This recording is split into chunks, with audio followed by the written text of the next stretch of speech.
현월이가 강주 신실한 교회 성도 여러분과 현월TV 방송 가족들에게 편지합니다. 성삼위일체 하나님으로부터 은혜와 평강이 있으시기를 원합니다. 2022년 들어서 첫 영상 편지인 것 같습니다. 제 근황도 좀 알리고 또 향후 채널 운영 계획과 교회 소식 등을 알리는 계기로 지금까지 삼고 있습니다. 그래서 좀 자연 좋은 환경을 배경으로 해가지고 영상 편지를 띄우면 좋겠지만 일단 저는 지금 집에 셀프 연금 상태에 있습니다. 이제 교회는 간간히 들려가지고 필요한 책이나 택배 등을 이제 가지러 가거나 받으러 가고 있고, 집에서 하루를 시작해서 집에서 하루를 마무리합니다. 쉽지 않지만 참 아등바등 집에서 유튜브도 촬영하고요. 또 집에서 지금 3주째 주일 예배도 인도하고 있습니다. 주일 실시간 예배를 보시면 알겠습니다만 집이 협소해가지고 참 여러가지로 방문을 다 활짝활짝 열어놓고 그렇게 촬영을 하고 있습니다. 그래서 그렇게 촬영을 해서 또 송출을 하고 있습니다. 또 멀리서 함께하는 지체들이 있기 때문에 여러가지로 악정고투하고 있습니다. 그래서 집에서 주일 예배는 오늘이 이제 23일인데 23일까지 하고 30일에는 예배당으로 복귀를 합니다. 그리고 올해 첫 세례 및 성찬식이 있을 예정입니다. 2월로 가게 되면은 이제 2월 5일로 6일이 제 16회 신앙수련회입니다. 지금까지 제가 15번의 수련회를 인도하면서 이번처럼 시간이 쫓기고 정말 어려웠던 적은 없는 것 같습니다. 이 또한 하나님께서 저를 훈련하시는 과정이라고 여기고 있습니다. 그리고 그것으로 끝이냐? 아닙니다. 2월 10일부터 13일은 제5회 성경교리학교 캠프가 있습니다. 이 또한 사랑하는 우리 다음 세대들을 길러야 되는 입장에서 반드시 해야만 합니다. 하지 않으면 안 됩니다. 그런데 상황이 제가 이러다 보니까 쉽지가 않습니다. 요즘은 거의 독서도 못하고 있습니다. 겨우겨우 밥만 먹고 또 애 보고 숨만 쉬고 있습니다. 밥은 잘 먹어요. 일단은 앞에 산지에 있는 집회와 모임들을 잘 준비해서 진행하는 것이 저의 목표입니다.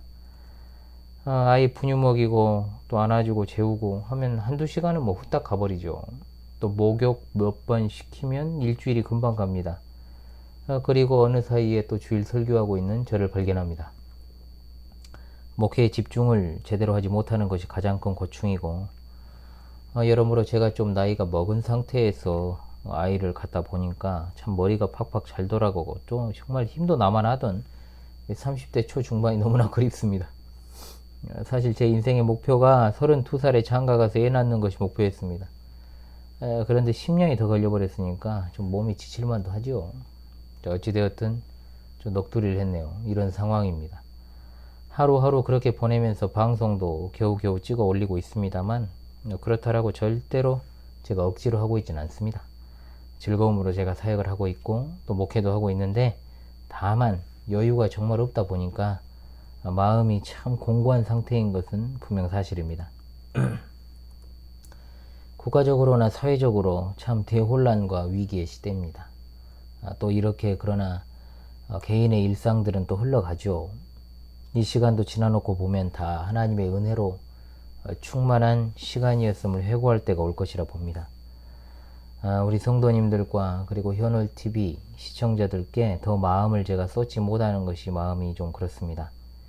여러가지로 성도님들도 피곤하고 또 곤고한 일들이 일상에 많으실 텐데, 그것을 제가 일일이 아우르지 못하고 또 기도하지 못하고 따뜻한 말 한마디 건네지 못하고 그렇게 넘어가는 것에 대해서 참으로 송구합니다. 마음만은 절대로 그렇지 않다라는 것을 알아주셨으면 좋겠습니다. 그럼에도 불구하고 목회도 그리고 가정도 잘 건사하는 그런 목사이자 가장이 되고 싶습니다. 당분간 외부 활동도 계획이 없고 거의 할 수 없습니다.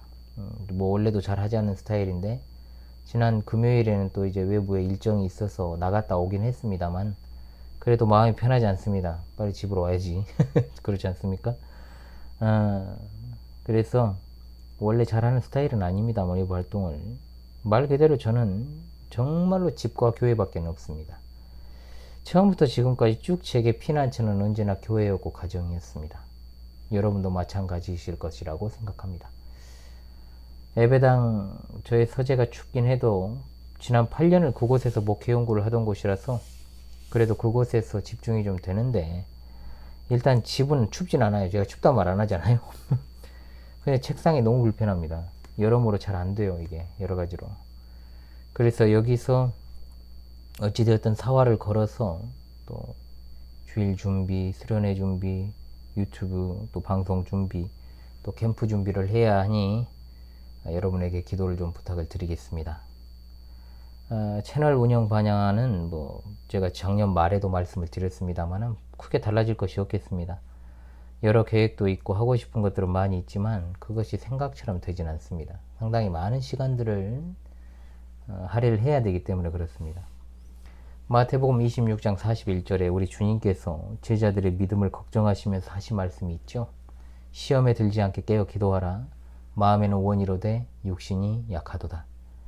자, 보통 이 말씀은 어떻게 인용을 많이 합니까? 마음은 굴뚝 같은데 몸이 따라주지 않는다는 식으로 핑계대는 말씀으로 많이 인용을 하죠. 그러나 여기 마음이라고 번역된 이 말은 영혼으로 번역할 수 있는 말입니다. 즉 인간의 어떤 전인격적인 상태, 지정의를 가리키는 말이죠. 몸은 인간이 지닌 연약성과 죄악성을 나타냅니다. 그런데 항상 이 대립관계에 있어서 패배하는 일이 많기 때문에 시험에 들지 않게 깨어서 기도하라고 말씀하신 것입니다. 자, 저도 시험에 들지 않게 또 미혹에 빠지지 않도록 깨어서 기도하도록 하겠습니다. 우리 성도님들도 세상의 미혹에, 즉 유혹에 빠지지 않도록 깨어서 기도하시기를 원합니다. 절대로 육신이 약해서 하지 못했다라는 핑계를 우리 주님 앞에서 대지 않는 것이 중요하지 않겠습니까? 자, 어찌되었든 간에 참 짧은 시간입니다만 여러분께 영상 편지 올렸습니다. 저도 늘 마음은 여러분께 손편지를 일일이 써드리고 싶은 것을 아시리라 생각을 합니다. 계속해서 여러분과 구원의 여정을 지속하고 싶습니다. 이 채널의 타이틀이 그거잖아요. 현오리와 함께하는 구원의 여정. 자, 늘 영육간에 강건하시고요. 다시 인사드릴 때까지 이 모양 저 모양으로 여러분과 함께 하겠습니다. 주 안에서 사랑하며 축복합니다. 여러분 감사합니다.